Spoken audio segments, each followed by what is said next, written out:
নমস্কার বন্ধুরা, কেমন আছো সবাই? আমার চ্যানেলে তোমাদের সবাইকে স্বাগত।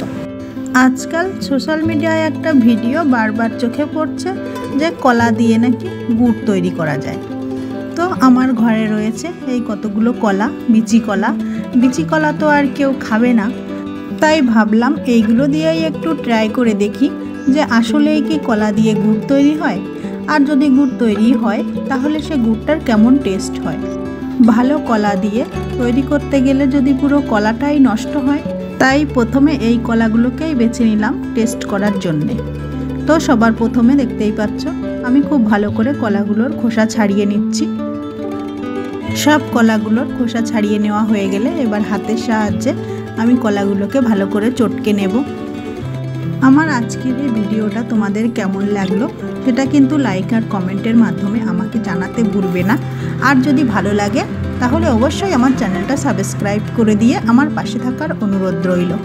তো দেখতেই পাচ্ছ কলাটা আমার খুব ভালো করে চটকে নেওয়া হয়ে গেছে। আমার পুরো কাজটা করতে প্রায় 3 থেকে 4 মিনিট সময় লেগেছে। একটু ভালো পাকা কলা হলে খুব তাড়াতাড়ি চটকে নেওয়া যাবে, আর যদি কলাটা ভালো না পাকে তাহলে কিন্তু একটু সমস্যা হবে।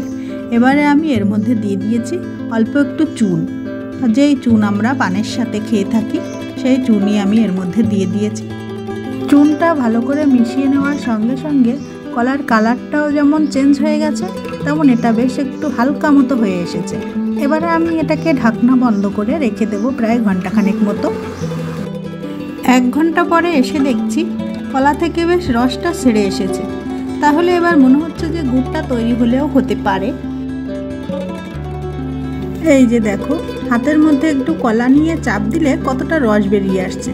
কিন্তু এইভাবে তো আর পুরো কলা থেকে রস বের করা সম্ভব নয়।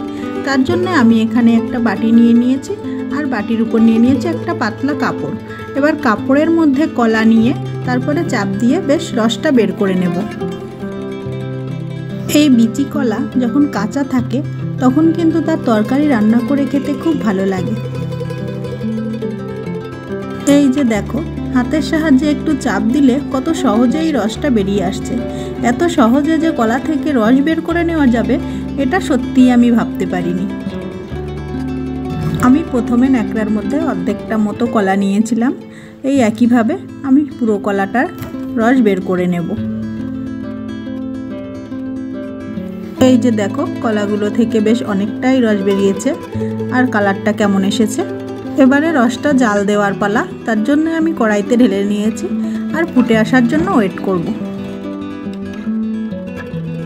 তো বন্ধুরা দেখতেই পাচ্ছ কলার রসটা ফুটতে শুরু করেছে, আর উপরে কতটা ফেনার মতো জমা হয়েছে। এবারে আমি একটা হাতার সাহায্যে এই ফেনাগুলোকে তুলে ফেলে দেব।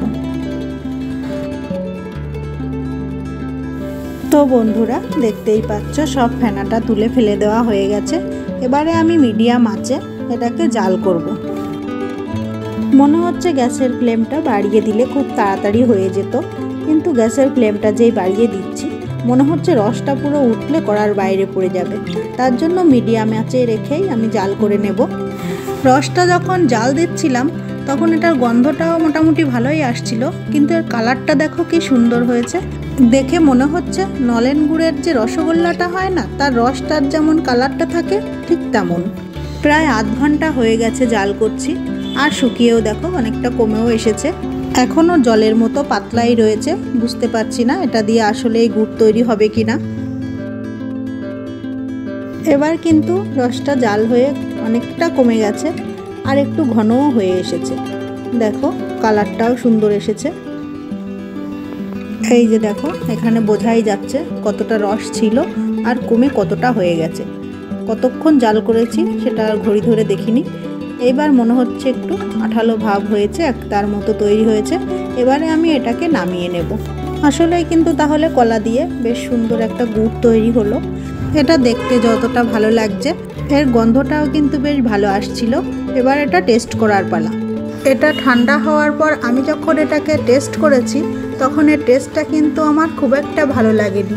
সুতরাং এত কষ্ট করে এতটা গ্যাস পুড়িয়ে এটা তৈরি করার কিন্তু কোনো মানেই হয় না। আজকের ভিডিওটা তাহলে এখানেই শেষ করছি। সবাই ভালো থাকবে, সুস্থ থাকবে। নমস্কার।